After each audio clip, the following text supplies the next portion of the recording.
തനിക്കെന്നെ കെട്ടാൻ പറ്റുമോ?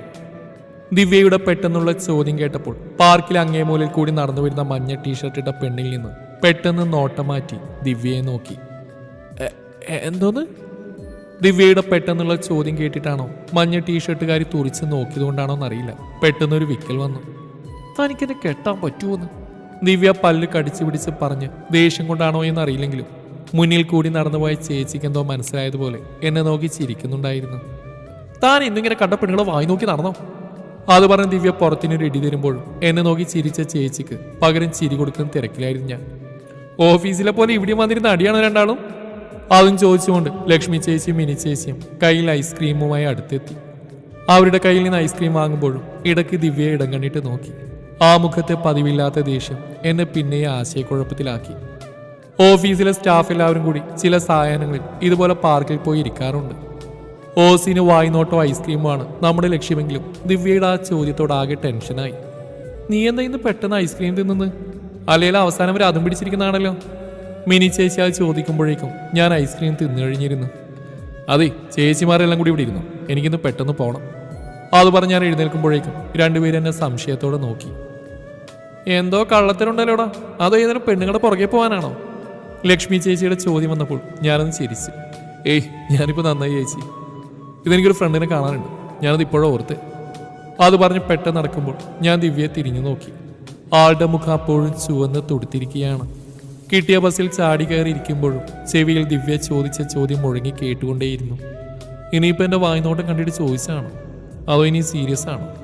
എത്ര ചിന്തിച്ചിട്ട് ഒരു എത്തുംപിടി കിട്ടിയില്ലെന്ന് മാത്രമല്ല, അന്നത്തെ ബസ്സിലെ കളക്ഷൻ എടുക്കാൻ പറ്റിയില്ല. വീട്ടിലെത്തി അവൾക്ക് മെസ്സേജ് അയക്കാൻ പലവട്ടം മൊബൈൽ എടുത്തെങ്കിലും പിന്നെന്തോ വേണ്ടെന്ന് വെച്ചു. അവൾ ഇനി തമാശക്കാണെങ്കിൽ ആകെ നാണം കിടും. എങ്കിലും അവൾ ഉദ്ദേശിച്ചത് എന്താണെന്നുള്ള ചിന്തയിലായിരുന്നു മനസ്സ്. എന്താടാ, വല്ല പെണ്ണും വളഞ്ഞോ? അമ്മയുടെ ചോദ്യം കേട്ടപ്പോഴാണ് മുന്നിലിരിക്കുന്ന ചോറുവാരി കഴിക്കാൻ തുടങ്ങിയത്. അമ്മയൊന്ന് ഇരുത്തി മൂളിക്കൊണ്ട് അടുക്കളയിലേക്ക് നടക്കുമ്പോൾ ഞാൻ ദയനീയമായി അമ്മയെ നോക്കി. രാത്രി കിടക്കുമ്പോഴും അവൾക്ക് മെസ്സേജ് അയക്കാൻ എടുത്തെങ്കിലും അതൊഴിവാക്കി നാളെ നേരിട്ട് ചോദിക്കാമെന്ന് മനസ്സിലുറപ്പിച്ച് കിടന്നു. ഡാ, നീ ഇന്ന് ഓഫീസിൽ പോണില്ലേ? പതിവ് സമയമായിട്ട് എഴുന്നേൽക്കാതെ കിടക്കുന്ന എന്നോട് അതും ചോദിച്ചാണ് അമ്മ മുറിയിലേക്ക് വന്ന്. വയറിനൊരു വേദന പോലെ. ദിവ്യയോട് നേരിട്ട് ചോദിക്കാൻ പേടിയുള്ളതുകൊണ്ട് ഓഫീസിൽ പോകണമെന്ന് പറയാൻ പറ്റാത്തതുകൊണ്ട് അമ്മയോട് ആ കള്ളം പറഞ്ഞ് തിരിഞ്ഞു കിടന്നു. എന്താടാ നിനക്ക് പറ്റിയത്? ഞാൻ ഇന്നലെ മുതൽ ശ്രദ്ധിക്കുന്നു. സത്യം പറ മോനെ, ഏതേലും പെണ്ണുകൾ നിന്റെ അടിവയറ്റ് കണ്ട് മുട്ടുകാർ കയറ്റിയോ? ഈശ്വര, എൻ്റെ കുഞ്ഞിന് പെണ്ണുപോലും കിട്ടില്ലേ ഇനി? അമ്മയുടെ ആ ദയനീയ ചോദ്യം കേട്ട് ഞാൻ അറിയാതെ അമ്മ എന്ന് വിളിച്ച് അമ്മയെ നോക്കിയിരുന്നു പോയി. സൂക്ഷിക്കണം മോനെ, ഇപ്പോഴത്തെ പെണ്ണുങ്ങളൊക്കെ കരാട്ടെയാ, കരാട്ടെ. അമ്മ ഇത് പറഞ്ഞു പറഞ്ഞ് എങ്ങോട്ടാ? ദയനീയമായി മുമ്പിലിരിക്കുന്ന അമ്മയെ പുച്ഛത്തോടെ നോക്കി എഴുന്നേറ്റ് പോകുമ്പോൾ ഇന്നിനി വീട്ടിൽ നിന്ന് അമ്മയുടെ സെന്റ് കേൾക്കുന്നതിന് നല്ലത് ദിവ്യയോട് ചോദിക്കുന്നതാണെന്ന് മനസ്സിൽ ഉറപ്പിച്ചു. ഓഫീസിൽ ഓപ്പോസിറ്റ് ടേബിളിൽ ഇരുവശം ഇരിക്കുമ്പോഴും ഞങ്ങളുടെ കണ്ണുകൾ ഇടയ്ക്കിടയ്ക്ക് പരസ്പരം ഉടക്കിയെങ്കിലും രണ്ടാളും ഒന്നും മിണ്ടിയില്ല. അതെ, താൻ ഇന്നലെ പറഞ്ഞ് സീരിയസ് ആയിട്ടാണ്? ഉച്ചക്ക് ആഹാരം കഴിച്ച് പാത്രം കഴിക്കുമ്പോഴാണ് ദിവ്യയോട് മടിച്ചാനായി ചോദിച്ച്. എന്ത്? പതിവില്ലാതെ അവളുടെ ശബ്ദത്തിൽ ദേഷ്യം ഉണ്ടായിരുന്നുകൊണ്ട് ഇനി ചോദിക്കണോ എന്ന് പോലും സംശയിച്ചു. അല്ല, ഇന്നലെ പറഞ്ഞില്ലേ കെട്ടുന്ന കാര്യം? മനസ്സിൽ ധൈര്യം സംഭരിച്ചുകൊണ്ട് ചോദിച്ചു. അല്ല, അത് തമാശയായിരുന്നു, അവൾ പാത്രം ഒരച്ച് കഴിയുന്ന സ്പീഡിൽ പറഞ്ഞു. അത് പറ, എനിക്കും തോന്നി. ഇപ്പോഴാ സമാധാനമായത്.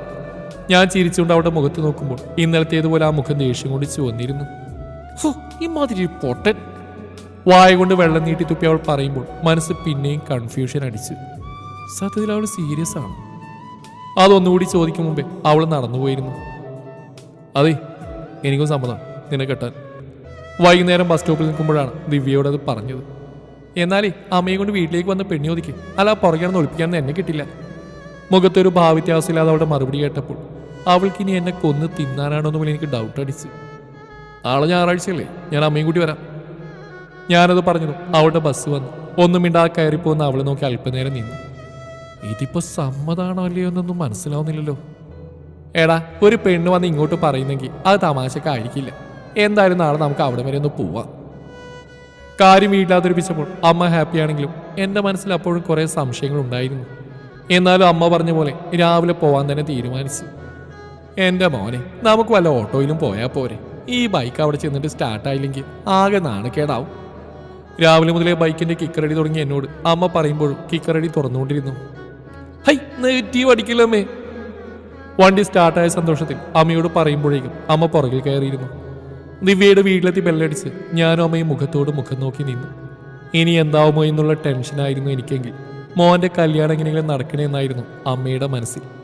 അമ്മേ, ആ അണ്ണാച്ചി പൈസക്ക് വന്നെന്ന് തോന്നുന്നു. എന്റെ ബാഗിൽ ഒരു 100 രൂപ ഉണ്ട്, എടുത്തു കൊടുക്ക്.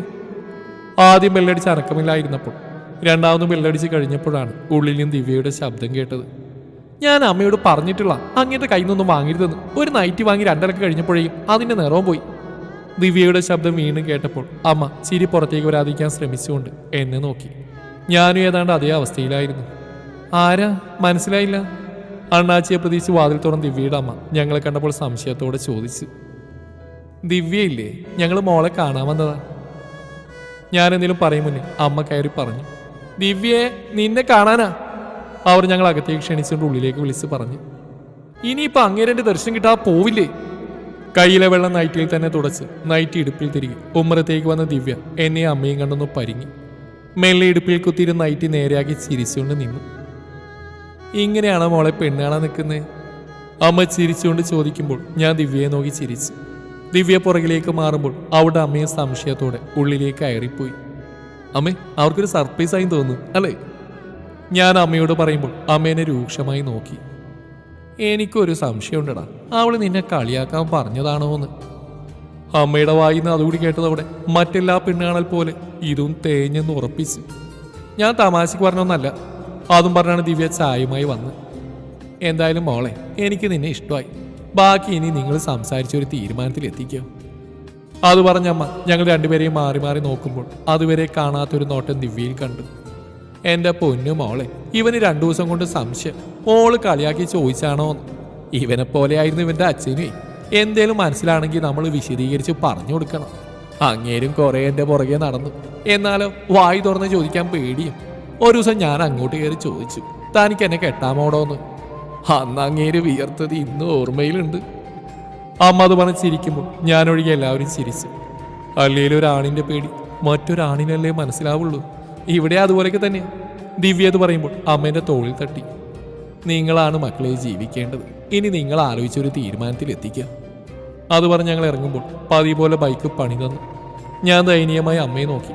അമ്മ ദേഷ്യത്തോടെ എന്നെ, മോള് പേടിക്കേണ്ട, കല്യാണം ആകുമ്പോൾ നമുക്കൊരു കാറ് വാങ്ങാം. ഏറെ നേരത്തെ പരിശ്രമത്തിനോടിൽ ബൈക്ക് സ്റ്റാർട്ടായ സന്തോഷത്തിൽ അമ്മ അതും പറഞ്ഞ് അവിടുന്ന് ഇറങ്ങി. അമ്മേ, എങ്ങനെയുണ്ട് അമ്മേ പെണ്ണ്? ബൈക്ക് മെയിൻ റോഡിലേക്ക് കയറുമ്പോൾ ഞാൻ ചോദിച്ചു. കൊള്ളാടാ, നല്ല പെണ്ണ്. ഇവൾ എന്തായാലും നിന്നെ വരച്ച വരയും നിർത്തും. അമ്മ അത് പറയുമ്പോൾ എൻ്റെ ചുണ്ടിൽ പുഞ്ചിരി വിരിഞ്ഞു. നമ്മൾ പ്രതീക്ഷിക്കാതെ ഉണ്ടാവും. ആ ഡ്രസ്സല്ലേ, കുറച്ചുകൂടെ ഭംഗിയുണ്ട് കാണാൻ. ഞാൻ പറയുമ്പോൾ അമ്മ തോളിൽ മേലെ തട്ടി. വീട്ടിൽ മൂടി കീറിയ നിക്കറും നരച്ച ടീഷർട്ട് ഇട്ട് നടക്കുന്നവനാ നീ. അല്ലേ തന്നെ നീയെന്ന് അവളെ കാണുന്നതല്ലേ? ഇഷ്ടാവേണ്ടത് നിങ്ങൾക്കും. പിന്നെ ഈ സീരിയലൊക്കെ അല്ലേ മോനെ പട്ടുസാരിയും ചുറ്റി വീട്ടിൽ നിൽക്കുന്നത്. ഒറിജിനൽ എല്ലാ പെണ്ണുകളും ഇങ്ങനെ തന്നെയാണ്. എൻ്റെ മോൻ മര്യാദക്ക് വണ്ടി ഓടിക്കുക. അത് പറഞ്ഞ് ഞങ്ങൾ വീട്ടിലേക്ക് പോകുമ്പോൾ മനസ്സിൽ പുതിയ പുതിയ സ്വപ്നങ്ങളും പിറവിയെടുത്തിരുന്നു. അപ്പം രണ്ടാളും കൂടി തല്ലിയോടുന്ന് ഞങ്ങളെ പറ്റിക്കാനാണല്ലേ? പിറ്റേന്ന് ഓഫീസിലെത്തിയപ്പോഴേക്കും മിനി ചേച്ചി അതും പറഞ്ഞാണ് വരവേറ്റത്. എന്തൊക്കെയായിരുന്നു തല്ലുകൂടല്, പിണങ്ങിയിരിക്കല്. എന്നാലും ഇവർ തമ്മിലുള്ള അന്തർധാര സജീവമായിരുന്നു എന്ന് വേണം കരുതാൻ. മിനി ചേച്ചിക്കൊപ്പം ലക്ഷ്മി ചേച്ചിയും പറഞ്ഞു തുടങ്ങി. ഓ, അങ്ങനെയൊക്കെ അങ്ങ് സംഭവിച്ചു പോയിന്നേ. ഞാൻ ദിവ്യയെ നോക്കി ചിരിച്ചുകൊണ്ട് പറയുമ്പോൾ ദിവ്യയൊന്ന് ചിരിച്ചു. അതെ, ചേച്ചിമാർക്ക് തന്നെയാണ് എന്ന് കരുതി പഴയതുപോലെ ഒരുപാടങ്ങ് കൊഞ്ചിക്കൊഴയാൻ പോയാലുണ്ടല്ലോ മുട്ടുകാരിയായിട്ടും ഞാൻ. അവർ പോയി കഴിഞ്ഞപ്പോൾ കയ്യിലൊരു നുള്ളും തന്ന് ദിവ്യ പറയുമ്പോൾ, ഈശ്വര, ഇനി ഈട്ടം വലം തിരിയാൻ പറ്റാതെ ഞാൻ പെട്ടു. മനസ്സിൽ ഉറപ്പിച്ചു. അല്ലടി, എന്നാലും നീയാന്ന് ചോദിച്ചത് തനിക്കെന്നെ കെട്ടാൻ പറ്റുമെന്ന് തന്നെയല്ലേ? കല്യാണത്തിൽ കഴിഞ്ഞ് ദിവ്യ എനിക്ക് മാത്രമായി കിട്ടിയപ്പോഴാണ് ഞാനത് ചോദിച്ചത്. അല്ലേടോ, തൻ്റെ വായനോട്ടം കണ്ടിട്ട് തനിക്കൊന്ന് കെട്ടിക്കൂടെയെന്നാ ചോദിച്ചത്. അപ്പോഴേക്കും കുറ്റിയും പറിച്ച് വീട്ടിലെത്തി കഴിഞ്ഞു. അയ്യേടി, എന്നിട്ടെന്നാ മോളി വായി നോക്കി വേണ്ടാന്ന് പറയാതിരുന്നേ? അത് പിന്നെ നിങ്ങൾ അങ്ങനെ വായി നോക്കി സൂചിച്ച് ജീവിക്കുന്ന കണ്ടപ്പോൾ ഒരു കുശുമ്പ്. അവൾ അന്നും പറഞ്ഞ് എന്നിലേക്ക് ചേർന്ന് നിൽക്കുമ്പോൾ ഞാൻ അവളെ എന്നിലേക്ക് ചേർത്ത് പിടിച്ചു. ഇനിയിപ്പോൾ നമുക്ക് ഒരുമിച്ച് വായി നോക്കാല്ലേ? ഞാൻ അവളുടെ ചെവിയിൽ മെല്ലെ പറഞ്ഞു. ഇനിയെങ്ങാൻ എന്നെ അല്ലാതെ വേറെ പെണ്ണിനെ നോക്കിയാലുണ്ടല്ലോ ആ കണ്ണി ഞാൻ കുത്തിപ്പൊട്ടിക്കും, പറഞ്ഞേക്കാം. അതും പറഞ്ഞവൾ എന്നിലെ പിടുത്തം മുറുക്കുമ്പോൾ എൻ്റെ ചുണ്ട് അവളുടെ നെറ്റിയിൽ പതിഞ്ഞിരുന്നു.